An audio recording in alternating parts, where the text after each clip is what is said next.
এই যে ধান কাটতে এসেছি, এরকম কাস্তে নিয়ে বড় বড় কিছু কিছু জায়গায় গাছ আছে, সব সেইগুলোকে কাটছি।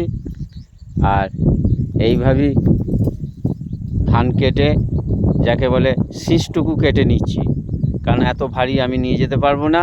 আর তত হয় না যে লেবার করব, তা লেবারে নিয়ে যাবে, কিন্তু নিজে একটু মাঠে খাটছি, শরীরও ভালো থাকবে মাঠে কাজ করলে। তাই এই 2.5 বিঘে আমার মাঠ, এখানে ছড়িয়ে ছিটিয়ে এরমভাবে কিছু হয়ে আছে। এইগুলো কি কেটে তুলে নিয়ে যাই, কি আর করা যাবে। এটাও তো ধান, বেশি না হলেও যাই হোক তো হয়েছে, এখন সেইটুকু তো ফেলে নষ্ট করতে পারি না। আমাদের ধান ফেলে রাখলে বা নষ্ট হলে খুব কষ্ট হয়।